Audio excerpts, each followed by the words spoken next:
আপনাদের সাথে মেইন আলোচনা শুরু করার আগে আমার এবং আপনাদের যারা শুনছেন আমাদের সবার বিবেকটা কি ঠিক আছে কি না এটা একটু সামান্য জ্বালাই করে নিন। রাজশাহী বিশ্ববিদ্যালয়ে যখন একটি মেয়েকে নিরাপত্তা দিতে গিয়ে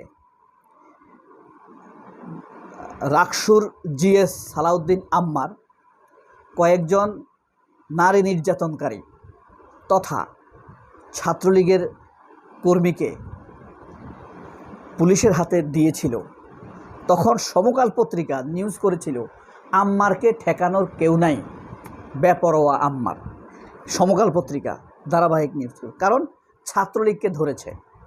কিন্তু গত কয়েকদিন যাবৎ ছাত্রদল, ভিতরে ছাত্রলীগ জগন্নাথ বিশ্ববিদ্যালয়ের নির্বাচিত জিএসকে পিটিয়ে আহত করেছে সামনে, সবার সামনে। এবং ছাত্রদলের ব্যানারে ছাত্রলীগ বলেছে ছাত্র শিবিরকে আর কোনো দিন ফিরতে দেয়া হবে না।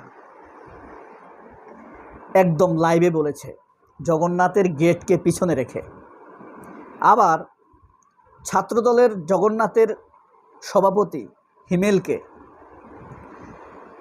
হিমেল যে পিটিয়ে সবাইকে আউট করে দিয়েছে জগন্নাথ থেকে, নয়ন যে দৌড়াইয়া হেলমেট পরে ঢাকা আলিয়ার সকল বৈধ ছাত্রদেরকে বের করে দিয়েছে। নয়নের নেতৃত্বে ঢাকা আলিয়ার প্রিন্সিপালকে, যিনি 16তম বিসিএসের একজন ক্যাডার, ঢাকা কলেজের শিক্ষক ছিলেন, যাকে পরে আলিয়াতে ট্রান্সফার করা হয়েছে প্রিন্সিপাল হিসাবে, তাকে পিটিয়ে মাথা ফাটিয়ে দিয়েছে। কিন্তু তখনও সমকাল বলেন বা অন্যান্য পত্রিকা বলেন, কেউ এ কথা বলে নাই বেপরোয়া ছাত্রদলকে ঠেকানো যাচ্ছে না, বা এ কথাও বলে নাই ছাত্রদলের ভেতরে ছাত্রলীগ সক্রিয়। এই হলো পত্রিকাগুলোর মুনাফিকি। এখন আসি, আমি কেন শিবিরের মাতব্বরি গ্রহণ করা হবে না এই হেডিংটা দিলাম। এই হেডিংটাই করেছে সমকাল। এখন এই কথা বলে নাই যে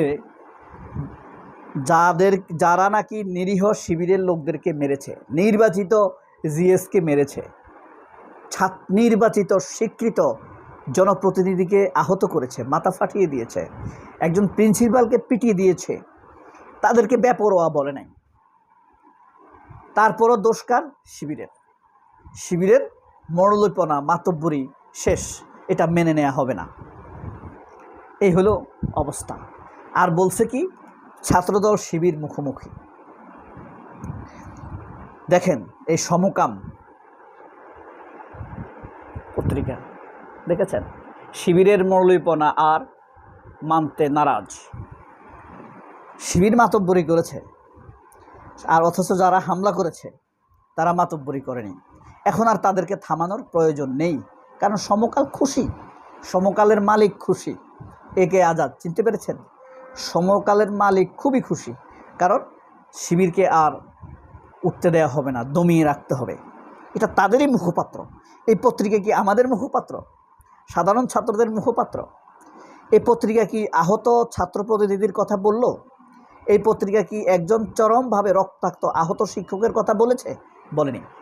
যারা মার খেয়েছে তাদেরকেই দমানোর কথা বলেছে, তাদেরকেই দাবিয়ে রাখার কথা বলেছে, তাদেরকে পিটা ঠিক আছে, এই হেডিংয়ের মাধ্যমে এটাই তারা স্বীকৃতি দিল। আমরা সামান্য একটু দেখি। ঢাকা বিশ্ববিদ্যালয়ে 5 আগস্টের পর থেকে শিবির হলগুলোতে দখলদারিত্ব চালাচ্ছে ছাত্রদল। ছাত্রদলের হেডিংটাকেই তারা এখানে স্বীকৃতি দিল। শিবির কি কাউকে হল থেকে বের করে দিয়ে দখলে নিয়েছে? কোনো দিনও এই ধরনের প্রমাণ কেউ দেখাতে পারবে না। কোনো অবস্থাতেই ক্যাম্পাসে দখলদারিত্ব ফিরিয়ে আসতে দিব না ছাত্র শিবির, কারণ তারা কখনোই দখল করে নাই। আপনাদেরকে একটা উদাহরণ দেই, যখন নবাব সিরাজউদ্দৌলা এদের শাসন করে, তখন কি কেউ বলেছে আমরা স্বাধীনতা চাই? না, কারণ সবাই স্বাধীন ছিল। কিন্তু যখন ইংরেজদের হাতে গেল, তখন কিন্তু ধাপে ধাপে ব্যর্থ অনেক ব্যর্থ হোক আর যাই হোক, অনেক সময়ে বিদ্রোহ হয়েছে, যুদ্ধ হয়েছে, প্রতিবাদ হয়েছে। হাজী শরীয়তুল্লাহরা, তিতুমিরেরা, আমাদের আমির সিরাজিরা লেখনীর মাধ্যমে নানানভাবে, কবি নজরুলেরা, কবি কাজী নজরুল ইসলামরা নানানভাবে প্রতিবাদ করেছেন। কারণ তখন পরাধীনতার প্রশ্ন ছিল, আমরা স্বাধীন ছিলাম না। কিন্তু নবাব সিরাজউদ্দৌলার সময় আমরা স্বাধীনতা চাই নাই, কারণ আমরা পরাধীন ছিলাম না। বুঝতে পারছেন? এই কারণে স্বাধীনতার প্রশ্ন আসেনি। তো শিবির যদি দখল করত তাহলে পুনর্দখলের কথা হতো।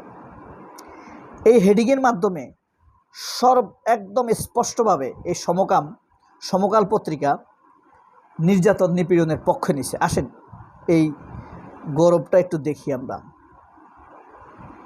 মানে নিউজ প্রেগনেন্সি যাকে বলে।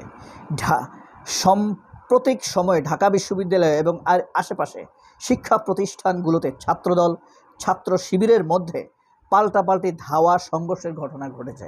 আসলে কি তা সত্যি? না, একতরফা আক্রমণ করেছে ছাত্রদল। পাল্টাপাল্টি হলে হতাহত, নিহত হতো শিক্ষা প্রতিষ্ঠানগুলোতে। অথচ দেখেন এই নিউজগুলোতে মেইন ফ্যাক্ট কোথাও বলে নাই। মেইন ফ্যাক্ট কি? সামনে ছাত্রদলের কেন্দ্রীয় কমিটি হবে, তার আগে জেলা, বিশ্ববিদ্যালয়, নগর, মহানগর, উপনগর, উপজেলা কমিটিগুলো হচ্ছে। এই কমিটিগুলো হতে গিয়ে যার যার বডি অনুযায়ী, কমিটির বডি অনুযায়ী তারা শক্তি প্রদর্শন করছে। যেখানে ফিজিক্যাল বা বাহুশক্তি, পেশি শক্তি প্রদর্শন, অস্ত্রশক্তি প্রদর্শনী মূল প্রতিপাদ্য বিষয়। এই শক্তি দেখাতে পারলেই প্রমাণ হবে সামনে সে চাঁদাবাজিটা করতে পারবে, তাকে দিয়ে অধিক চাঁদা উত্তোলন করা সম্ভব হবে। সেই শক্তি প্রদর্শন যে বেশি করতে পারবে সেই আগামী দিনের কমিটিতে স্থান পাবে। এটা হলো এই মারামারির মূল আক্রমণের, মারামারি না, মারামারি হইলে দুই পক্ষেরই হয়। এই আক্রমণের মূল প্রতিপাদ্য বিষয় হইল এইটা। এখন এই শক্তি প্রদর্শনকে এড়িয়ে তারা এত বড় নিউজ করেছে। আমরা যারা পড়ব এই নিউজ, আমাদের সময়ের অপচয়। এখানে সত্য কোনো সংবাদ নাই, মূল ফ্যাক্ট এখানে নাই। এখানে দুই পক্ষকেই সমান অপরাধী হিসেবে সাব্যস্ত করা হয়েছে। ছাত্রদলের বক্তব্যকে নিউজের হেডিং করা হয়েছে। এখানে কোনো ইনভার্টেড কমা ব্যবহার করা হয়নি, ওই যে ঊর্ধ্ব কমা, যে এটা অন্য কারোর বক্তব্য, পত্রিকার বক্তব্য না বা জনতার বক্তব্য না, এমন কোনো কমা। মরলীপনা আর মানতে নারাজ ছাত্রদল, শিবিরের মরলীপনা আর মানতে নারাজ, এখানে একটা ইনভার্টেড কমা হইতো। কে বলেছে? ছাত্রদল। তাহলে বোঝা যেত তাদের বক্তব্য। তাও এটা উচিত হয় নাই, কারণ আপনি এক পক্ষের বক্তব্যকে আপনি হেডিং করতে পারেন না। আমরা সমকালের এই নিউজের নিন্দা জানাই। এই নিউজ পড়ে আমার সময় অপচয় হয়েছে, এই কারণে আপনাদের কাছে এই নিন্দা জানাচ্ছি। আর এই আলোচনা থেকে আপনার কি উপকার হলো? আমরা বিবেককে জ্বালাই করলাম। আর সমকাল পত্রিকা কোনোভাবেই নির্দ্বিধায় বিশ্বাস করা যাবে না। সবাই অনেক ভালো থাকবেন। আল্লাহ হাফেজ। আসসালামু আলাইকুম।